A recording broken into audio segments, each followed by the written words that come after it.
rise up in the morning beneath the stars so bright.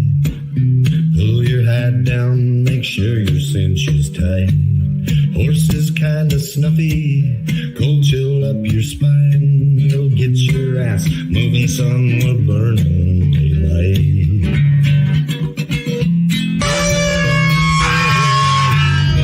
Howdy there, I'm Matt McKinley and we're burning daylight. In the saddle till the job's done right. Welcome to Burnin' Daylight, the only podcast for the working cowboy.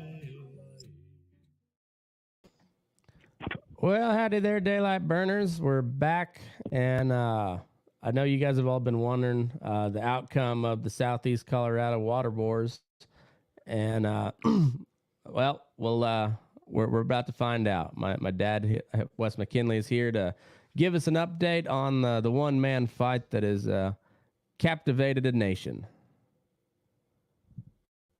Howdy, Matt.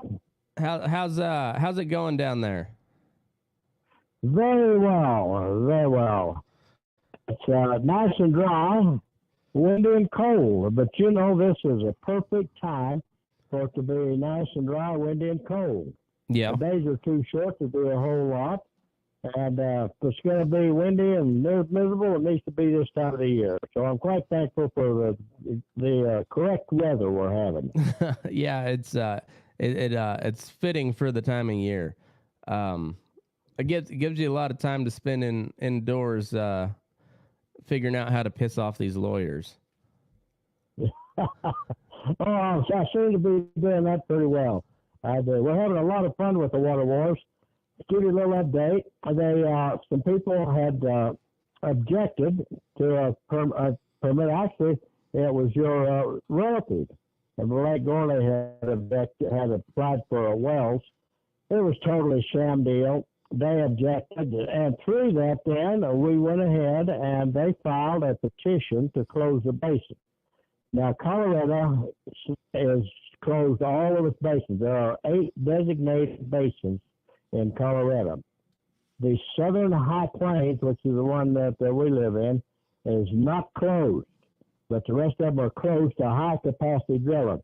And that's kind of a sham, too, because that's closed until you can get an approved water replacement plan. And I'm not sure what a water replacement plan is, an approved one. The only water replacement plan I can think of is to get down on your knees and pray for rain. Yeah. Because there is no water. I mean, we're drying the aquifers up. Over-appropriation is defined in law as more water going out of the aquifer than is coming in. And they've been saying that for years. There's more water going out than there is coming in. So the aquifer's over-appropriated. We filed, they did, actually, I was kind of helping them, filed to close the basin. Now, anyone, and it don't make no difference who you are, you don't have to live anywhere, at a particular place, anyone can petition to close the basin. And that's when it gets complicated. You got to have all kinds of hydrological studies, information. And we have most of that, but the initial step is close the basin. We did that, and it was your relative. You got some really nasty relatives down here, Matt. Your relative got himself appointed to the Groundwater Commission. And at this commission meeting, this was in November, he's made a motion to reject the petition, not even consider it. And there's no precedent for that. They have to consider it by law. Mm-hmm. But he made a motion. Well, I immediately said a recorded vote. And I was getting some support from the Groundwater Commission. They're starting to kind of look up and realize that, there could be second hind tip on this thing before it's over. So there's some pretty strict laws, and they've ignored them.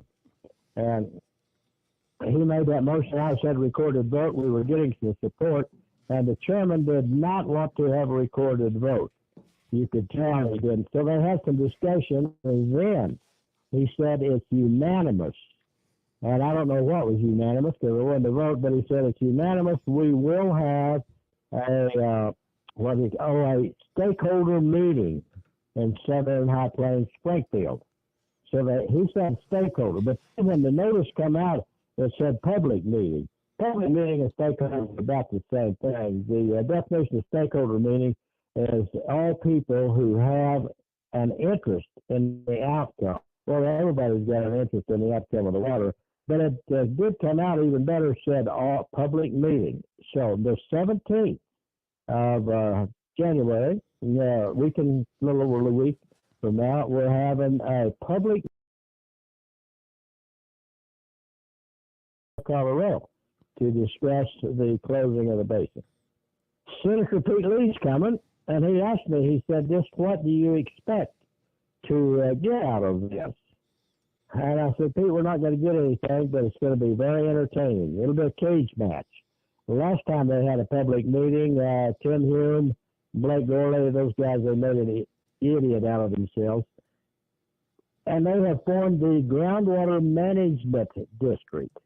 That's a subgroup of the basin, and they've got quite a bit of authority. But in order to do that, you have quite a bit of legal procedure to go through. You have to do a petition, so much percent, vote on it, the whole thing, file it with the commission, a lot of stuff, and they haven't done any of that. They just said, well, we're making rules, and they have. They've made laws. They think. Actually, they made rules. So it's pretty interesting. Wish you could come down. If there's anybody down in this area or anybody wants to attend, please do so. And if it's on the Zoom, I'll get you the information. I doubt if it will be, but I'll see if it is. Well, if it's on Zoom, I will live stream that. It's possible. If it is, I can put that up on the internet for anybody to watch. So, and I think that'd be appropriate. It's a public meeting, right? You what? It'd be a public meeting, correct? Oh yeah. Yeah. Yeah, So it's a public meeting, and it's actually in a government building. It's at the fairgrounds. So yeah, it's totally public. Everything that they do that is a public meeting. oh, good. Well, if it's on Zoom, I will live stream it. Because it'll that'll be interesting. Now, this notice out of be sending the agenda, but initially they were going to give the petition group time to speak, and the Groundwater Management District will have a time slot. Actually, the Management District does not exist because they haven't went through the process. The petition group, and that's kind of a strange way to say that, but Jack and Hogan, they were the ones that petitioned the Groundwater Commission. I didn't think that was going to go very far because they were just going to ignore it. And it's kind of like, what do you do when they do? Well, that's a real complicated and expensive process. So we just made a simple little petition. And I think if I haven't sent that to you, I will. It says, we petition the Groundwater Commission to close the Southern High Plains Basin to high-capacity wells to save water for 2 generations. That's it. It doesn't require a address, proof, or anything signed by 605 people within about 3 days. Nice. There was a lot of people interested in it. Of course, all the boys at the clubhouse signed it, and went to different places, Walmart. Only 3 people gathered the signature, 2 actually. I think Dinah and Tilden were the only ones that was actually gathering the signatures. And about 3 days, they had over 600 signatures that were handed in. That was a pretty strong voice. It really didn't mean anything. It was not a really legal precedent for that. But when you do something like that, that's a voice, and a voice will be heard. And I think our whole country is starting to realize we have lost government for and by the people. We have become a government by government agencies, a government of bureaucrats. And I even had a number 1 assistant to the attorney, Paul Bennington. he told me, and Representative Titon in a meeting, it was just a meeting that I had requested, and they had their attorney, Sweet Smelling Paul, the Attorney General was there, and I told him the law. I said, now consider Colorado Revised Statute 3790-107, paragraph 4. It says, anyone objects, they shall schedule a hearing, and at the hearing, then they have to prove this. And he said, we know what that statute says. You're right, that's what the law, but we don't have to do it. Because when you consider the other laws and procedures, policies and rules, that law has no meaning, and we're not coming to Springfield, and we're not going to hold a hearing, and you can't make it. And okay, we'll see about that. So far, he's right, but they are holding this meeting, and that is not a real hearing like I want on the legal aspect of them granting the appropriation. I was doing oral arguments one time, and another sweet-smelling little attorney general, he said, he was up there, and he was going to grill me on this pretty tough. He said, Mr. McKinley, you said that Paul Bennington said, and he went through that, and when I got through, and Bennington was in the audience. And, whenever somebody calls you on that, you're supposed to back up and apologize and whip and weaver and pee down your leg and like a little puppy. And I said, that's exactly what I said, and if there's any doubt as to what I said, right there he sat. And I pointed to him, and he's bald-headed. And I said, right there he sat. You asked him what he said in that meeting. It was in February, and I give the date, 2020, Representative Titon and I said, ask him about it. What did he say, Paul? And his top of his bald head turned beet red. You could have fried an egg on it. And he never said a word. And then this little sweet-smelling boy that asked me the question that was sitting up on the dais up front, he looked around and realized that he had made a fool out of himself. He got up and left, walked through the whole crowd to leave. I thought about tripping him with my cane when he went by, but maybe he'll suffer somehow. So it's just, I think we're also learning through this process that that state and local politics is just as corrupt and shady as the federal level politics. Oh, that's sad, isn't it? Have you heard of the Supreme Court, the lawsuit? Which one? The Brunson brothers. No, One of them. I'll send you the links to that. This is fascinating. One of those guys is a lawyer. I think there's 4 brothers. I think they're very wealthy. And they filed a lawsuit. And it goes back to the election. And they're not saying anything about the election fraud.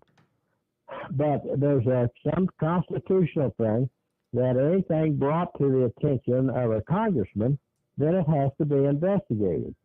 And they say that this election fraud was brought before the Congress, and they've named, I think, 300 and some odd congressmen that said no, they would not even consider, they wouldn't look at it.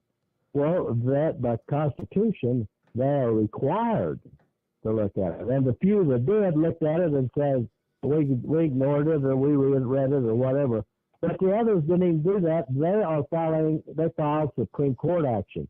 That was filed on the 6th of January. The Supreme Court said they would look at it. And so it officially got filed.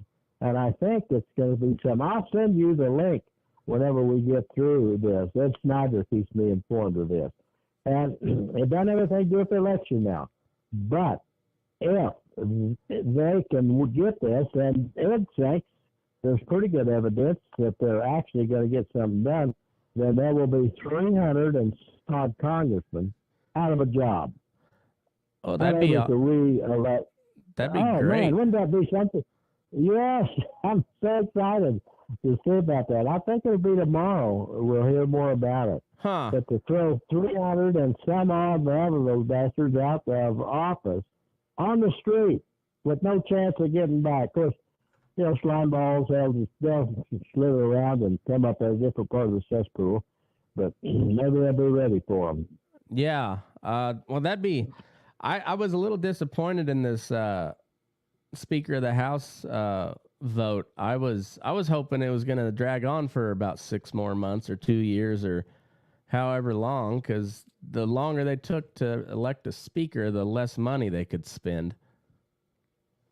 I know that. Yeah, the safer we were, the longer they're out of Congress or not in office, why we can breathe a little easier. Yeah, I was in hopes that'd go on from now on, but I didn't figure it would. No, I figured it went about how I thought it would, but it seems like maybe they got some concessions. Whether that'll do anything, I don't have much faith in that. But it was there was a good 4 days where they couldn't send even more money to Ukraine, so that was nice. Yeah, I said it. It shows that there's not that much unity.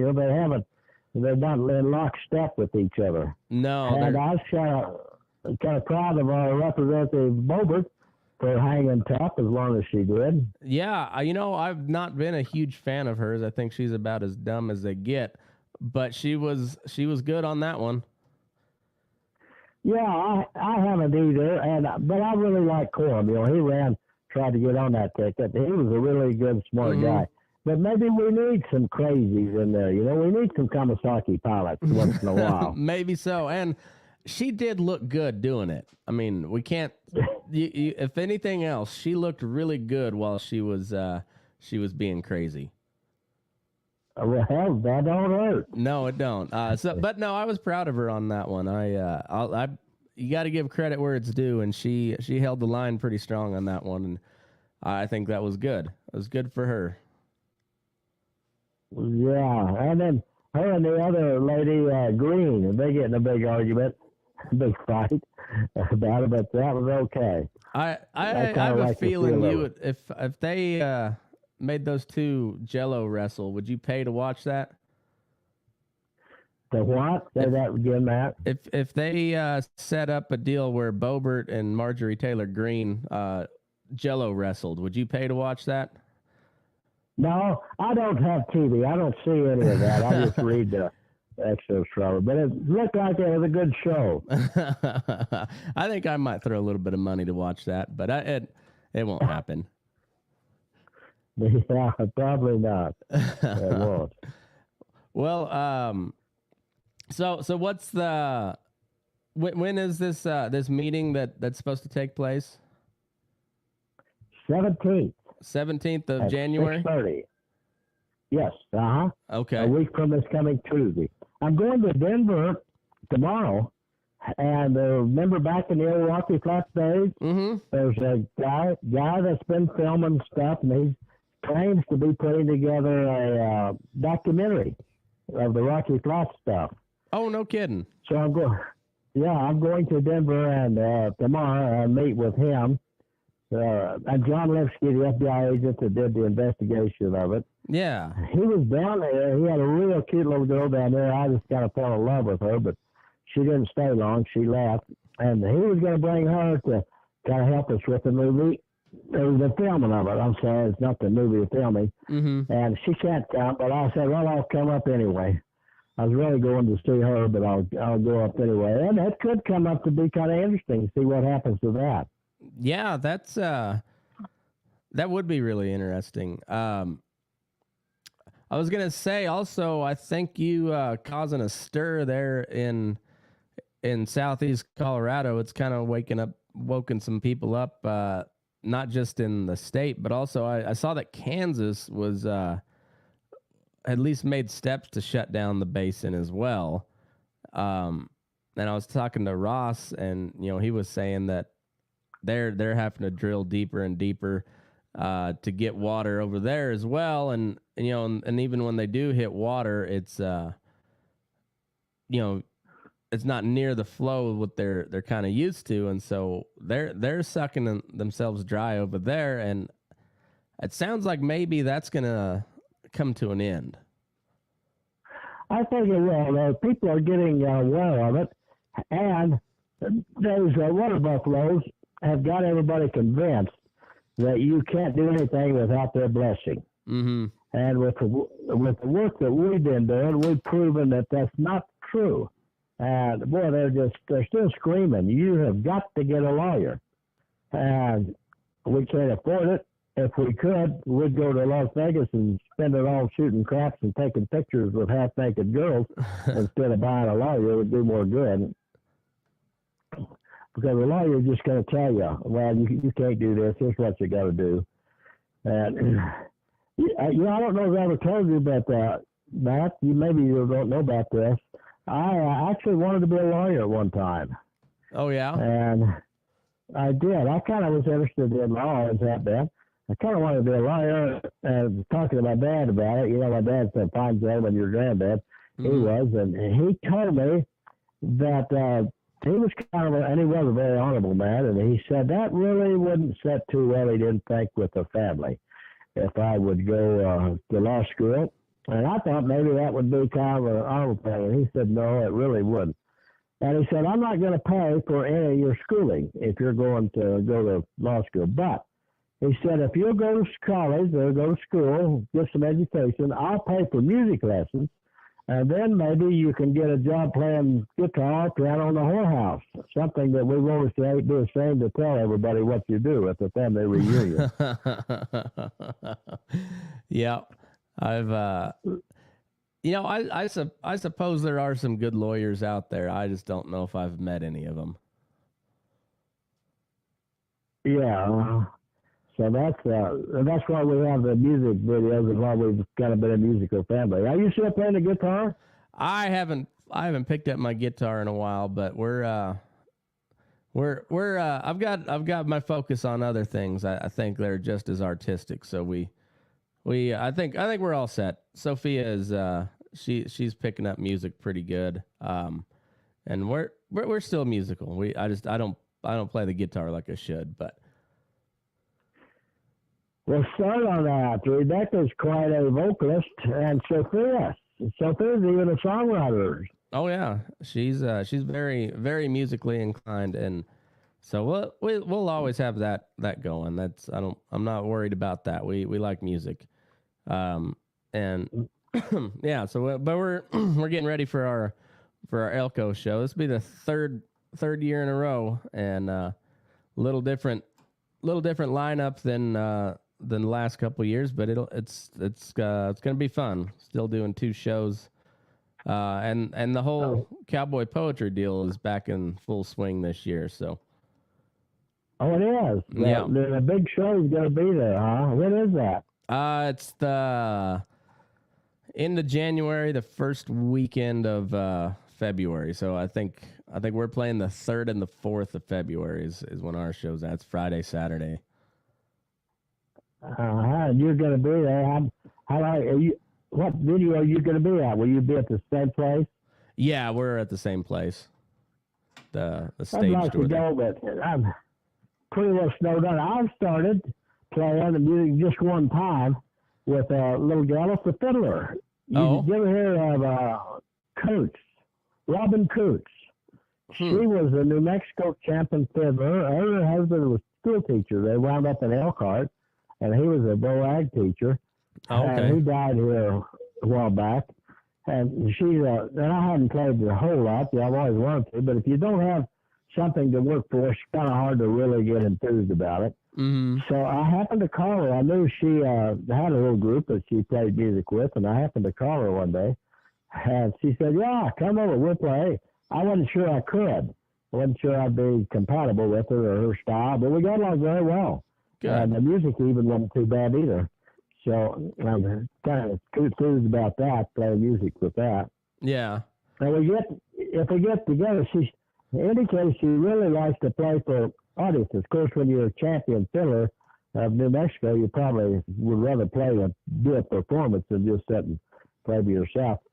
So we might start doing a little something. I'll get with you and we can maybe schedule something. We might go out there and schedule something. Well, that'd be fun. That'd be a lot of fun. I think it'd be good. People didn't have any live music for damn near 2 years, so it's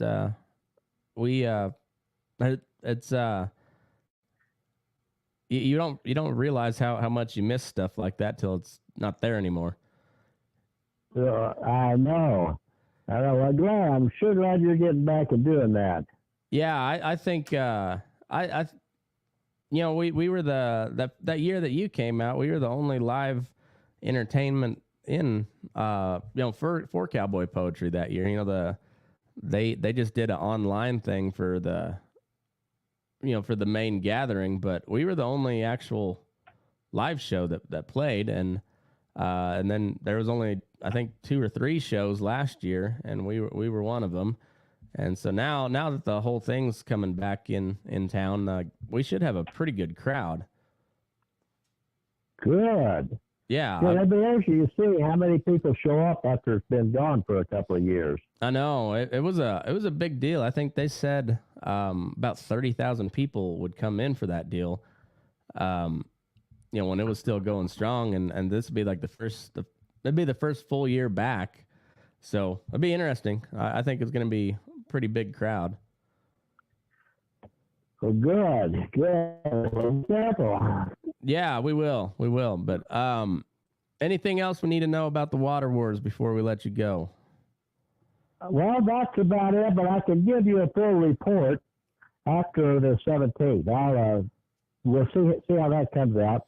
And I'll see if they will honor the fact that these guys are not legal.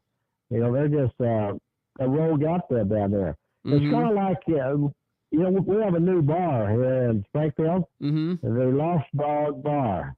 I was thinking maybe I ought to form the Lost Dog Bar Association group, management group or something. For amateur lawyers. Make it a rule that if you've been drinking in the Lost Dog Bar and your blood alcohol is, like 0.28 or something, that's okay. We'll just make a local rule that you can't get a ticket if you're drinking local beer. There you go. It ought to work. It makes the same sense as what they're doing, because it's all very clear in law for what they do, and they just ignore it. Oh, yeah. Yeah, it's... I think that's kind of the story of government here in the U.S. just in general, state, local, federal, however you look at it. Just they kind of just turn a blind eye to the law when it suits them. I know, and people are starting to realize, I think. That I told Senator Pete Lee, when I said, Pete, there's really no need of spending $50 million a year to open that Capitol. Because that's what we spend with the janitors and the heat and all the stuff it takes. About $50 million a year. Mm-hmm. What we ought to do is close it down. 30 days later, reopen. And all of the offices and committee rooms, all of that, they would be converted over to things like sex shops, sex toy shops, dirty magazines, coffee shops, little boutique coffees, stuff like that. Look at the employment. Would put a lot of people to work. Oh, yeah. We would cut out $50 million right off the top. And then look at how much we could make by renting them little spots out for people to sell their little wares. And it'd have a natural draw. Souvenir shops, can you imagine how many people would buy little souvenir stuff in the Capitol they could buy? It's a well of a money generating idea. And Pete Lee, he said it's unfortunate, but you're right. Mm. So the idea has a lot of merit. Said it would generate revenue. I said we could turn the revenue to the school. With this governor we got, we don't even need a legislature. He just makes his own rules, laws, whatever. It goes with a mandate. Oh, yeah. Government directive. And so we don't really need to send these people to Denver and pay them. And the salaries aren't bad now. They're lots better than they were when I was there. Oh, yeah. Yeah, they do seem to find money to pay themselves. They got no money for the roads or whatever else, but they'll find money to give themselves a raise. Say what? Now say that again slow. I missed for that. I said they won't have money to fix the roads or any of the other stuff we might need, but they'll find money to give themselves a raise. Oh yeah. Can you believe that? Oh, it's terrible. I ran a bill. Well, one time when I was there, this is 2012. I ran a bill that said all government salaries, without exception, all Colorado government salaries would be cut the same rate as unemployment. That was the years we were getting up close to 9% unemployment. And we were doing furlough days for state workers. So if you got a guy working out here on the highway, he's filling potholes, $30,000 a year or something. If every state salary over $75,000 would be cut by the same rate as unemployment, and that way we wouldn't have to be laying this guy off for a day. We were giving furlough days and not paying him. You know, you would not go to work and you wouldn't get paid. I thought those guys probably needed to work because it's the boys in the office, the boys and girls in the office that aren't doing anything that we can do without. We really need to go out fixing the leaks in the pipelines and patching holes in the pavement. That's the guy we need to keep working. And I'm satisfied that he can work one day or quite a while without his boss telling him what to do. The bosses don't know anything. So I ran this bill that said if you make over $75,000, just those over $75,000, your salary will be cut the same rate as unemployment for that year. And then we will reevaluate probably the first of the year. We would see what unemployment was, and your salary would be based on that. You might only be cut 2 or 3%, and it was going to have a clause in there where at a certain point, and then the bill would sunset. Oh, you ought to heard the screaming. Oh, I can imagine. And the lawyers, see, we had those sweet-smelling little lawyers at the Capitol, and they actually did the writing of the bill for us. And I looked at mine, I read everything that I had them do, and I corrected it. And this guy, Greg was his name, he did not like this. And I could tell he didn't. So one day we were working on it, I corrected him. I said, you don't seem to be very enthused about this, do you? Oh, I said, I can't comment. I said, well, what do you think about this? What's your really feelings on this bill? Well, the representative, he said, you know, I'm nonpartisan. I can't get involved in political decisions. I said, I know, but you're a citizen, and so you ought to have a voice. And how would that affect your salary? What do you make? Well, he said, I really can't say. I said, that's okay. I don't need to know. I know what to do is I looked it up. It's public record. He was making like $87,000. I said, you make $87,000, whatever it says. Kind of embarrassed him. And I said, it's public knowledge. Well, yeah, and he said, I really don't like this bill because if this bill passes, I'll be making less than my wife. I thought, you poor son of a gun. How sad. He was going to have to go into the private sector. I didn't tell him. He was going to have to, be a private law. I didn't tell him that. He tried that, he'd probably starve to death. He probably couldn't make it as on his own. No, probably not. And of course, they wouldn't even vote on my bill. Of course near not. the end of the session. And if I'd had time, if it would have been at the beginning, I could have forced it. But it was so late in the session before I come up with it that I really couldn't force it, and so it didn't pass.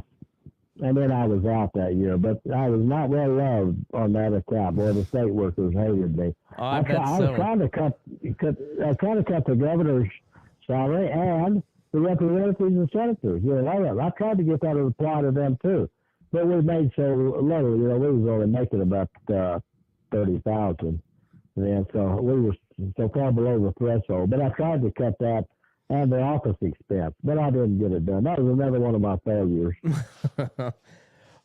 Well, what was the story behind the PETA hate? Wasn't that something about a stray cat sanctuary? Down here in Baca County?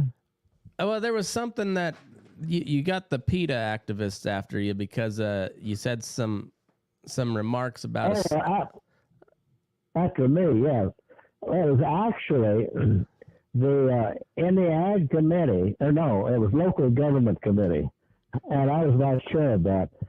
We had a bill that said the owner of a cat would buy a chip or put a chip in a cat, that ownership chip, that radio frequency. Mm-hmm. And if your cat was picked up and it did not have a license from the municipality or this ownership chip in it, then the owner would be charged for the vet fee, the catching, a whole bunch of fees.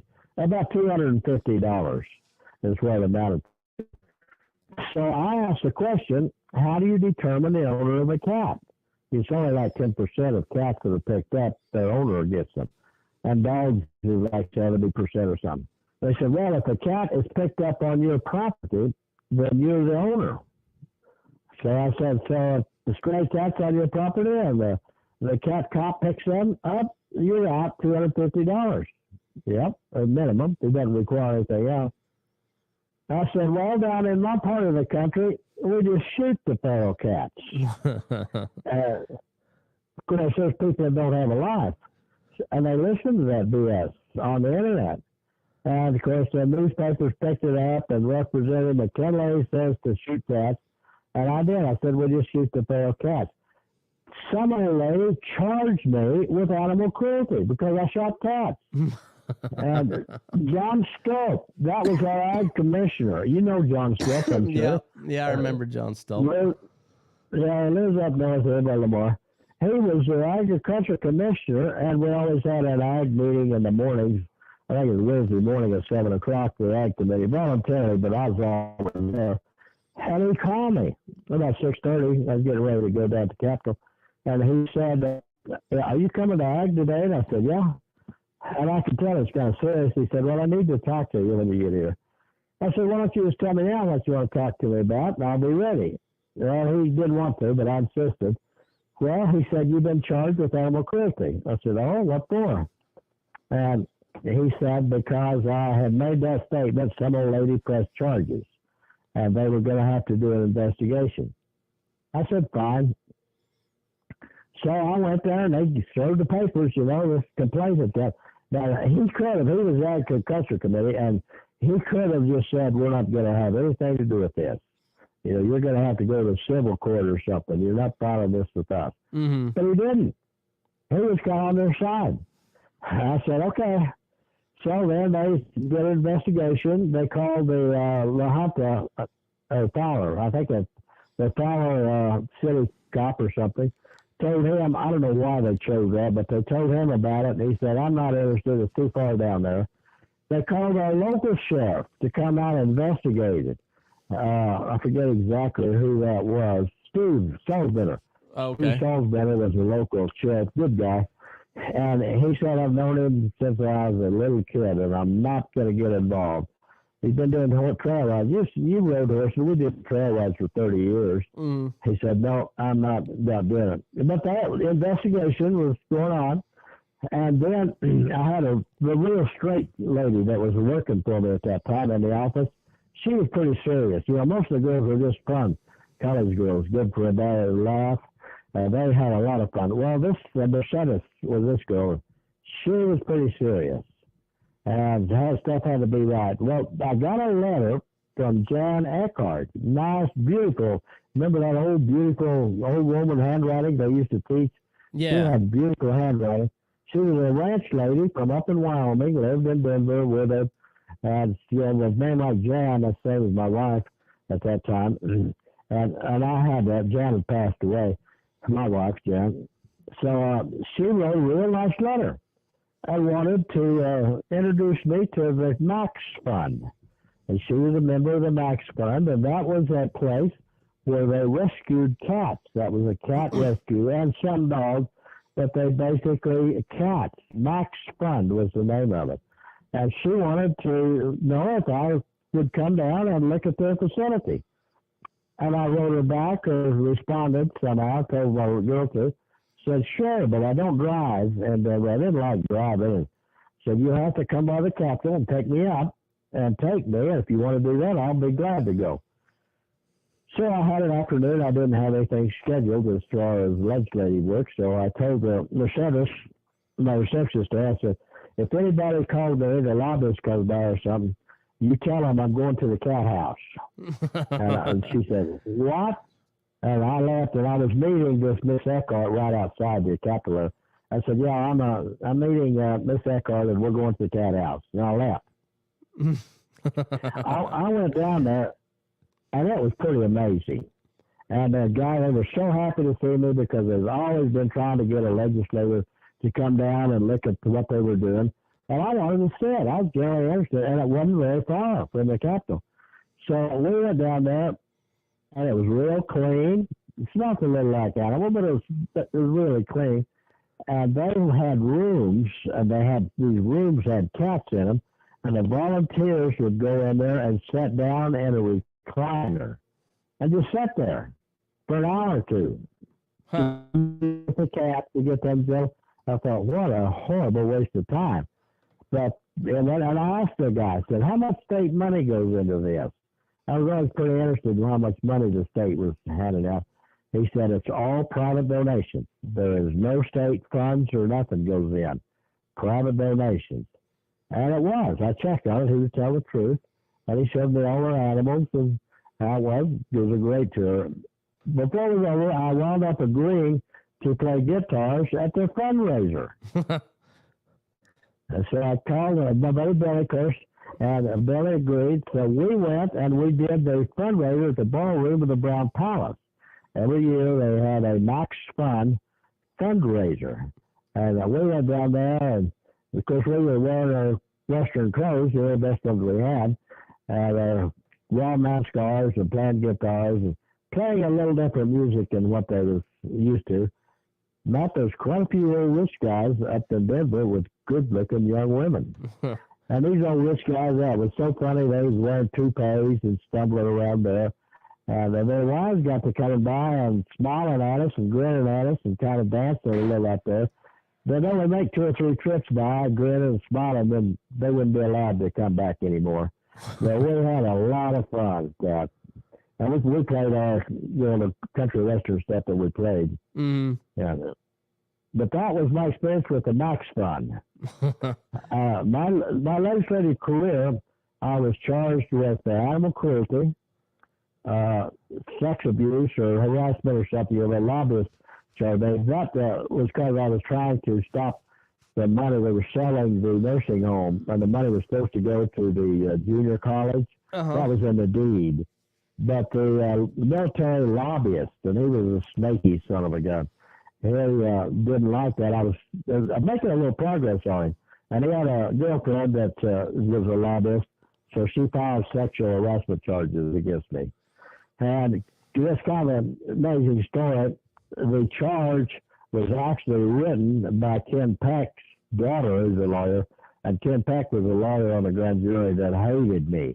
Oh. So it was kind of a long story about nothing ever come out of it. Yeah, I remember that whole deal. It was strange. Yeah, well, that's if you really make somebody mad, that's liable to happen to you in politics. That seems to be something, and whenever they did that, and of course I got reports. Did you ever meet Kelly, the little girl that worked for me? That was so much fun. Maybe. I think so. She was a college girl. Mm-hmm. I doubt if you did. She was only there a couple of years for me. Well, her and I was good buddies, and Jan knew her and knew her parents, and she was just real sharp and a lot of fun.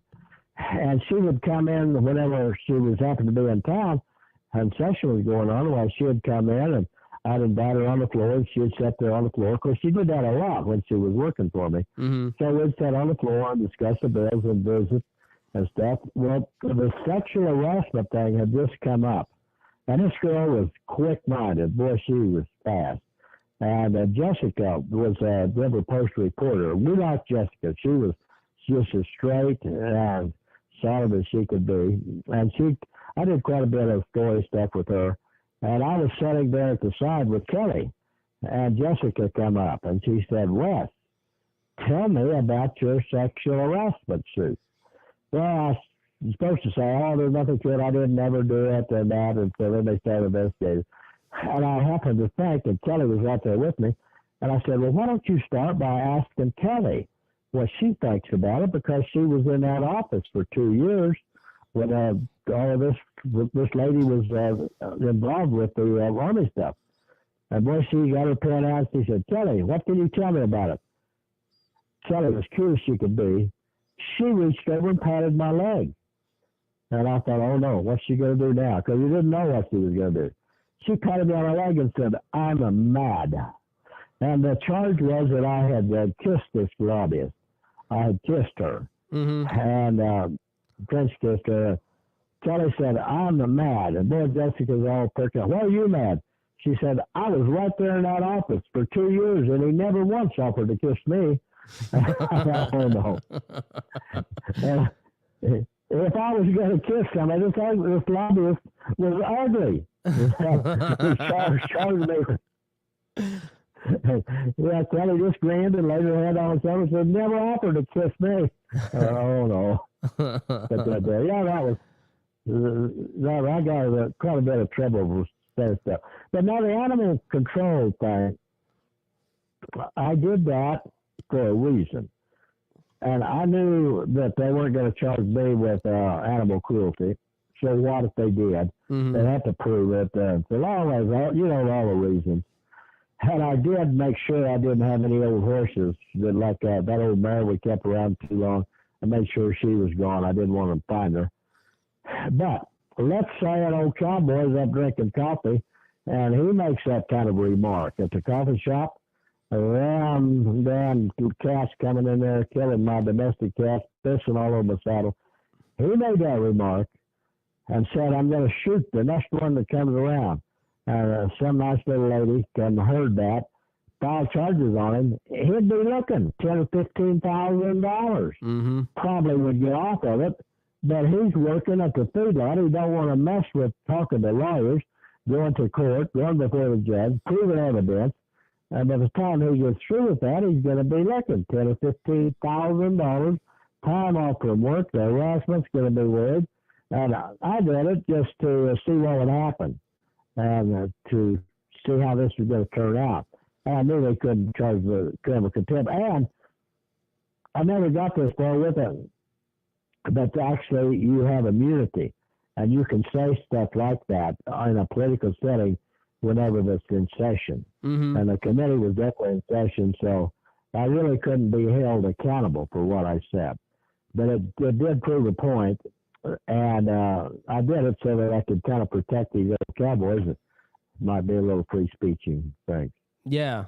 And I don't know what we're going to be looking at in Colorado, but I've heard that there's going to be an animal rights law, not an animal welfare or something. And one year, several years ago, there was a group that came to me about running a bill that said the right to kin, next to kin, I'm sorry, next to kin. The next of kin, that's your child, mm-hmm. something like that. But the next to kin. And I looked at that, and I didn't like it at all. It was actually our horse people here that owned the Blue Rose Horse Rescue. Mm-hmm. And they wanted to do that. And what it would have done, one of the things it would have give a client his own lawyer in a case, because there's a lot of divorce cases where the animal is part of the custody. That's involved in the custody case. And divorces someone. Mm-hmm. I looked at that. I said, I see one good thing about this. I said, what's that? I said, at least there will be one person in a divorce case that has a lawyer worthy of him. And so if your cat or your goldfish got it. And, of course, that didn't go anywhere. Then, last year, they ran an initiative. Our governor was kind of involved in this. And some of his sweet little boys up in Boulder, they ran an amendment. I forget exactly the term, but what it would have done, you could not have slaughtered an animal under 5 years of age, a cow. Yeah. I remember that. Yeah, and it got shot down by the courts, but it only got shot down because it covered multiple topics. That was it. Yeah. It had that again. Our Secretary of State could have done that immediately because it covered too many topics. So the Secretary of State had to do that. She wouldn't do it, and it had to go plumb through the process, and they had to put up a bunch of orders to file that, and they shouldn't even have ever got that far. And you couldn't milk a cow, milking a goat or a cow milk. You couldn't even go out when a cow has a calf and the bag's a little caked up, calf's a little weak. By that law, you could not have went out there and milked that cow. Mm-hmm. The reason, and of course you couldn't preg test them because that's an invasion of body parts. And the reason you couldn't milk animal, goat, cow, mare, we would have milked the old mares out to get a little bit of that first milk for the calf or the colt. The reason you couldn't is that was a sex act. And man, I've been milking cows pre-puberty, puberty, maturity, and post-maturity. Not once did I ever feel a sexual tinge from milking a cow or a goat. No, that action just is not very fun at all. Like, it just kind of sucks. No. I remember when you guys were down here when I had you boys, and you were all here at one time. Mm-hmm. We had this old cow we called Miss Cow, and that was your job to go milk her. It took one of you to hold up against the fence or something, I think. I forget the system you had. You could probably tell us. But one of you milked, one of you held the bucket so you could grab the bucket real quick, and the other one did something to keep her from kicking you, because that cow would take aim and nail you. Oh, and yeah, you'd have all that milk just wasted, and I hated it. I hated every minute of it. There's nothing, anything sexually pleasing about that. It was nothing pleasing in general, except maybe kicking her when you were done. Maybe kick her in the belly, and that give you a little bit of sick pleasure, but that was about it. And then about the time you think that it might be going pretty good, you kind of relax. And then that pail that was saturated with that green, fresh manure would go wrapping around your face. Oh, yeah. And it was not much fun, but it produced the milk. But I don't know what we're going to see this year, but there's going to be a law, the legislative law will be coming out. Yeah, it's and I was kind of went on a rant the other day about how, like, all of this nonsense that we're dealing with now is our own damn fault because we didn't pay attention. Like, we stayed focused on federal politics, and people kind of turn a blind eye to the state and local, and they just say whatever. And then you get a bunch of these asinine laws that get voted in because we don't have anybody on our side speaking up when they have a chance to actually shoot it down. I know. We ought to pay attention, and I hear a lot of people saying, how can they do that? Well, it's very easy. They can do it because nobody stopped them. Yep. Al Capone sold a lot of whiskey back in Chicago, and a lot of it come from this county. There's quite a few bootleggers here because we're so isolated. They hauled whiskey back there. We used to go by the truck when we were doing the Kenton rides, when we went down to Black Mesa State Park on our rides down there. Mm-hmm. You might not remember it. There was an old Model T truck. Yeah. Right out there in the canyons, and they claimed, remember that old Ford? Yeah. And they were still there. There was kind of a box canyon, and they were still in there at that time. And they made whiskey, and they claimed, Don Prather claimed, that when he was a little guy, they loaded that truck up and sent it to Chicago with whiskey. Al Capone got by with that because nobody stopped him. Mm-hmm. Finally, somebody stopped him. Finally, they had enough of him. And we talk about losing our rights. You know, Matt, we have never lost a right. We think we have, but we haven't. Yeah. We simply let them die from lack of exercise. Yeah. We let them wither away. Yep. We know where they went. We don't have that right. It's gone, but we didn't really lose it. We just let it die because we didn't stand up. And I've been close to 5 years, and it's been a pretty full-time job. If I went to law school and spent the time that I spent on this water stuff, I would have a law degree. Of course, now I couldn't play guitar in a whorehouse. They wouldn't let me in if I did that. Oh, no, they wouldn't let you do that. That's for sure. No, I do think people are starting to wake up a little bit. It's little. You almost wonder if it's too little, too late. But I don't know. Also, I'm also on the view that better late than never, I guess. So, we're pretty blessed as a country that we don't really have to deal a whole lot with the rest of the world if we don't want to. We're pretty isolated. We have the capacity to make our own stuff if we need to be. But man, we are pretty ignorant as far as how things run, and the only people that are running the country are the people you don't want in power. Exactly. Yeah, and we're so comfortable. And at the Capitol, and we had it's an old building, and whenever the sewer plugged up or something happened like that, the governor saluted the plumber. You think you're important, just wait till the plumbing quits working, and see who gets to be important. Yep. No, that's 100% right. It's I don't know. Like I said, I think it's better late than never. People kind of waking up. But yeah, there's we could have avoided a lot of this mess just by paying a little bit more attention. Yeah, it is. We could. But well, we covered a lot of topics, but I enjoyed it. I enjoyed it. It was very informative. Okay, man. Give my name and number out. Anybody wants to call me, get involved in Water Wars, and we're not going to ask. We're not doing donations or anything like that. We're not spending any money, and that's what's bothering them, because we're not spending any money and they can't run us out. Yep. Because of that. Well, that's and good. That's one of the main characteristics. That's happened a lot, and especially in water, because those guys charge so much and they got so much control, and they're all in it together.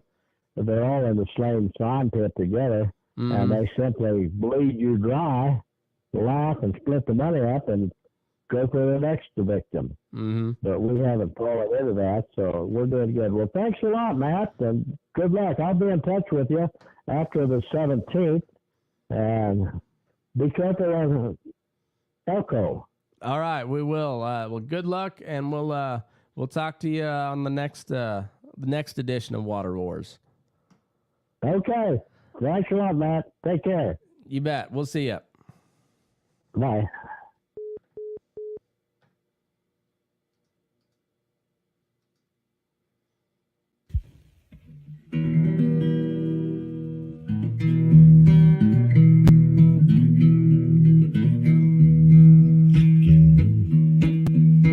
Your eyes up in the morning, beneath the stars so bright. Pull your hat down, make sure your cinch is tight.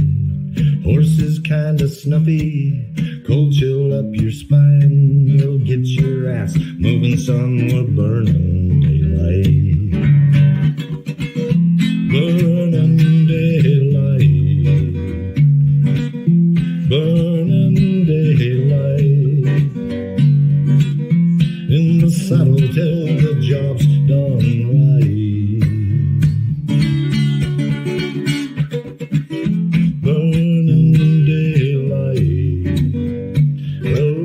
Just to gather, and you won't catch 'em all.